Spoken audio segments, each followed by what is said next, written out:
Well, good morning. It's absolutely beautiful morning. It's already about 2-3 degrees. The wind was howling this morning when I put the kids on the bus, but it has since backed off. So I'm gonna go ahead and get grinding grain. I only got 1 ton made yesterday, and this was kind of funny. I think it's pretty common that we look over the fence and we get envious of people's situations, because you almost never like see in front of the shop or in the shop and the misery that people are going through with their equipment or whatever the case may be. What you always see when you're driving by is, right, the machines working in the field or whatever. And if they're not there, you don't think nothing of it. You don't think, well, maybe it's all busted down, blown engine, whatever. You just think maybe they're not up yet because everything goes good for them so they can run all day. And I know I feel that way, but what was funny is a fellow YouTuber there, he phoned me yesterday in the afternoon. And he was like, how do you keep your mill running? Like, with the weather we've been having, with the freeze and the thaw and the snow, like, how is it not just iced right up? And basically the reason I can keep mine going outside is that I use it every single day, and it has several covers. So I do keep my heat gun here to thaw out the unload auger if we get a little rain overnight. That's how I burnt my, if you remember, that's how I burnt my sleeve. But when I got home from our holiday on whatever, so Tuesday when I come out here and got looking around, I guess it was Wednesday, I'm all mixed up. I forgot to close this one hatch, and of course they had a lot of snow, and they had a lot of it was cold. It was -30, and then it was +6, and then the wind blew and there was snow whirling and swirling around here. So anyways, what I had was, this one was frozen right solid, so that was like an hour with the heat gun to get that unthawed. And then this had a cover on it, so it was okay. This was okay because I left, I don't know, a couple inches of lightly molasses ground grain down in there. So that molasses doesn't freeze and the grain can take on some of that moisture. And even if it does freeze a little bit, it doesn't get as hard as just like watered ice. That gets like rock hard. So that keeps the tub from freezing. And there is a cap on top. This cyclone has a cap that I had shut. If you don't shut that, the snow will get in there and it'll actually like bridge up in here. So when the fan is pulling out the dust, it's supposed to exhaust the air and let the big particles of grain that go with the air go down in there. It'll just fill up and then it'll blow all your grain out. That was one of the things that had happened to him. And then in here, because I never shut this because I'm too lazy to pull the auger away, down this auger was like, there was probably 2 inches of ice. It was just solid in there. So that was about 4 hours with the heat gun chipping away and everything else. I actually was debating just moving the stuff out of the way and driving it in the shop overnight, but I don't know, that would have been just as much work too. So I guess the point I'm trying to make is I think we all have those struggles. I know one old boy there, he passed away quite a while ago, but he would always stop and talk to my dad, and he said they were having a drink in the shop one afternoon or something. And he said, you know, I really like coming here because you seem to have just as many problems as everybody else, and you guys don't really try to hide them. And then he said, you know, you BS your friends and I'll BS mine, but let's not BS each other. So we all have them struggles. It doesn't really go infinitely better on anybody else's farm, even though, oh, I found an antler shed. Even though at times it looks like it. That's one thing about YouTube it's made the world really small. Like, everybody's our neighbor now from all over North America and even all over the world. And we're getting to see such different farms. We're seeing, you know, farms that, you know, are just starting out and, you know, struggling with lots of payments and things like that. And then we're seeing farms that are 6th, 7th generation, and they're just like, you know, looks like everything's tickety-boo, but yeah, everybody has their struggles, I'm sure. This is a win. I was actually thinking we were done with finding sheds because I haven't found one in a while, but we leave that's actually a decent size critter. They like to come and paw at these oats, and then it's nice to have the auger stuck there because they knock their antlers off, and then they scratch too. I like to make my rounds and go around here because I'm assuming if they didn't fall off in front of the bins, maybe they fell off behind the bins. And we're doing, we should actually get a credit with how much feed we're pumping into these deer. It's just solid. Solid, solid, solid. I'm not sure what the market is. It was around 16 bucks to like somewhere between 16 and 20 bucks for an antler, or per pound, I guess, for a really good quality antler. So I'm gonna take this into the shop and weigh it. And then we will get the telehandler out. I should have started this tractor. And we'll get grinding. Also, I was excited this morning. My Canola target triggered at 14 bucks. So that's a win. We got 3 loads.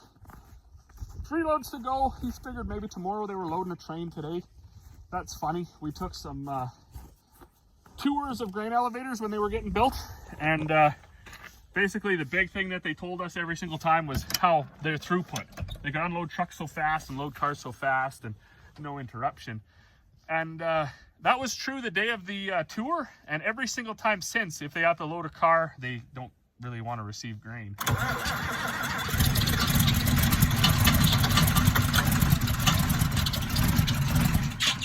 What's happening? Oh man, I know what's happening. Look at the throttle. Turned up too much. There we go. I don't like running with the throttle wide open when you start it.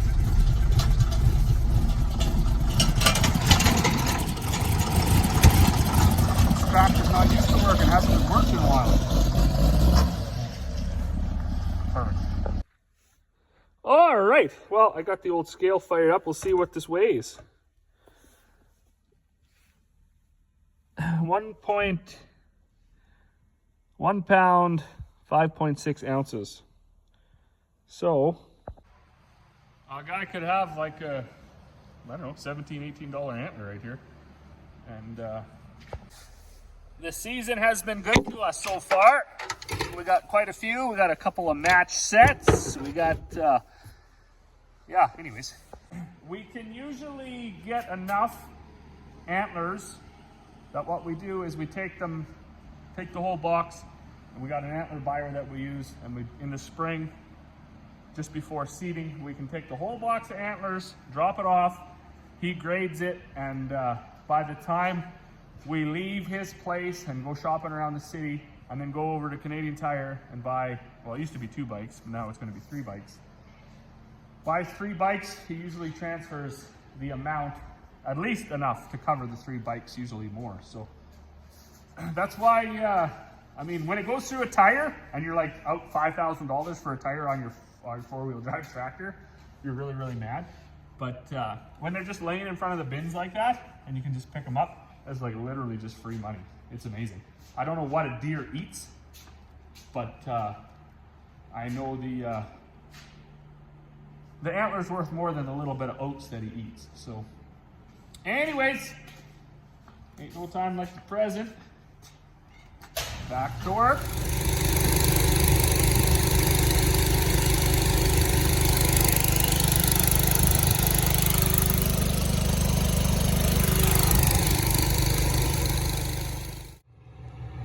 Wow, it is dark. Anyways, Carl's running. I'm going to head back to the house, grab a coffee, see what the kids are up to this morning, and then head off. So I got 3 loads of canola to haul today. Might sneak in a 4th depending on where the price goes. I did get 14 bucks for these 3 loads, which isn't, you know, it's well off its high of 2 years ago, but I don't know, 14 should be all right. It's going to have to be, right? It's going to have to be because the prices just aren't getting back to that 18 to 20 whatever. So we will make the best of what we got. Well, good morning. So I made it to the elevator, got unloaded.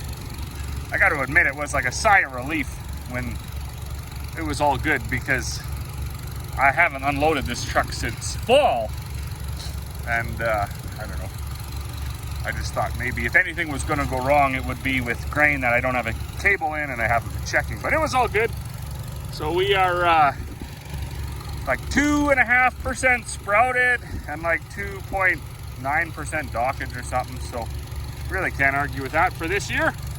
One thing I am finding though is that canola seems to have good bushel weight. And they usually, I don't think they do a bushel weight on canola. It's not a standard thing they do, but lots of times when we fill, you'll see like big humps.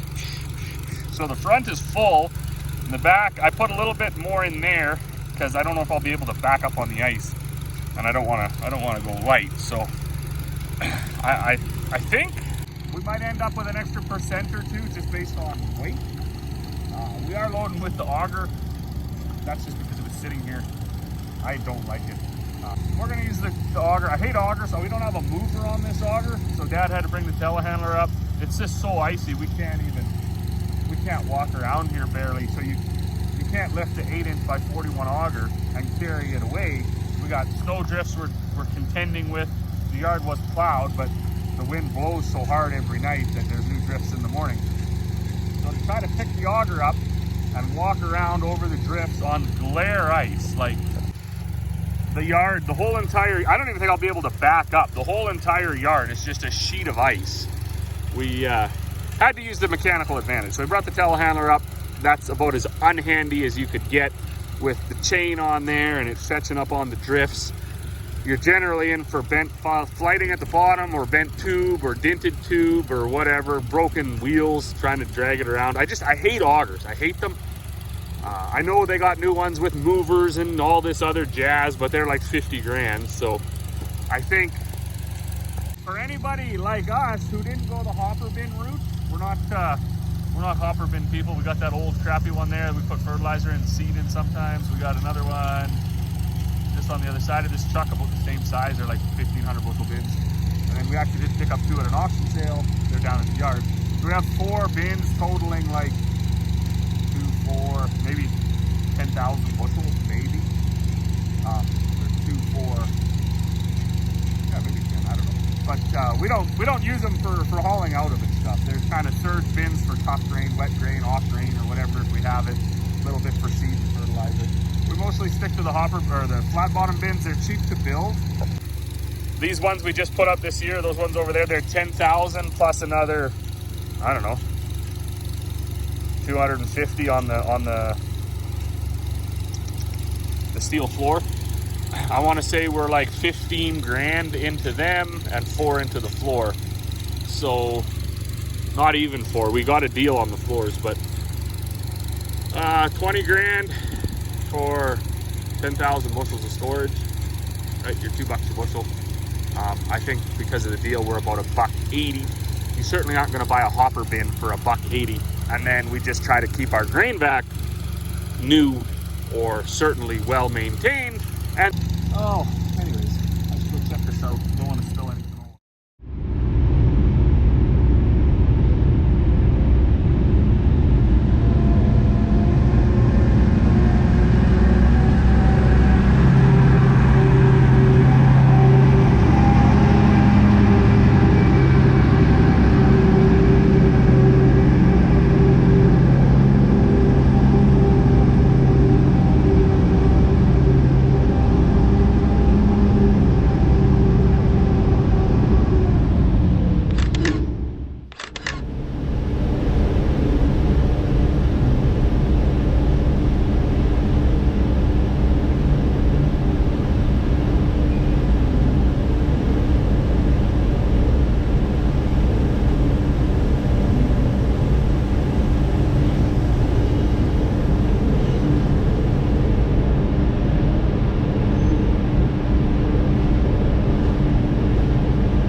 It is awkward moving them augers. Dad's gonna take that back down. He said it was actually froze up, so it must have got some water in it.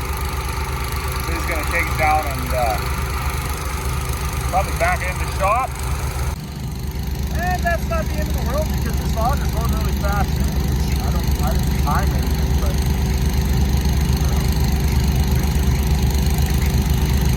you don't want to walk away from it, that's for sure.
Well, we do a lot of stuff in a day around here. It's unreal.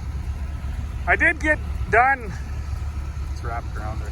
I did get done hauling that canola. It was only 3 loads, and then I was actually gonna haul some more because the price was still $13.97. But the neighbor brought his truck over, and he wanted some barley and supplement and stuff rolled up, so we're doing that. And then Dad was, he was loading out bags and totes, and then he put the bag filler in the shop, filled it full of whole oats. He's bagging up 50-pound or 25 kg bags of oats. We had actually planned to go to the Legion for supper tonight. So I don't know if we're gonna make it though. See how this goes. Normally if I have a plan, because it is Friday night, if I have a plan, something breaks, and then I end up just mad, dirty, cold, tired, dusty. So we'll see what we can get, if I can get all his stuff made. The kids got hockey all weekend, so I want to do this today because I don't want him running out of fuel for the weekend. Just see where we get to. Alright, well, it's about 7:15, so it's really actually not that late, but I've had a day. We got 3 loads of canola hauled over to the elevator. Then I came back, rolled up that 9 tons of barley for the neighbor. I know Dad was in here. He bagged up a ton of oats. I just finished bagging up a ton of chicken feed and did like 25 kg bags. And then he was working on this Allied auger. This is one of them, like, it's like a true farm relic. So he didn't buy this. This came with the farm when he bought the farm. I guess he did buy it, but he didn't go out and buy this thing. So I don't actually even know how old it is. It's been here my whole life. It's probably 40 years old. It owes nobody anything. I see there's been several patch attempts. That wasn't us. I keep wrecking the bottom end when I stick it into the bin, so Dad has to keep adding not bent parts of auger tube on there. The flighting, surprisingly, it's got that double flighting. I think they called it supercharged on the Brandt augers or whatever. It's actually not that bad. And I don't know the way it's cupped. Like, it had a 540 PTO shaft on it, and it ran with that 430 case. The last time I seen it actually auger any grain, like out of a grain truck, and it actually moved grain pretty fast. So we'll keep it alive. I know he's got like a 4-horse motor or 5-horse motor over there. He's gonna put on it, electric, so we can use it for maybe cleaning seed or something. And then yeah, other than that, that was the day. Kids got hockey all weekend, so I doubt we're going to get a whole bunch more bags and stuff made. I will be popping back and forth because I got to load molasses and stuff. But anyways, that's that. As always, Thanks for watching, and we will see you all on the next one.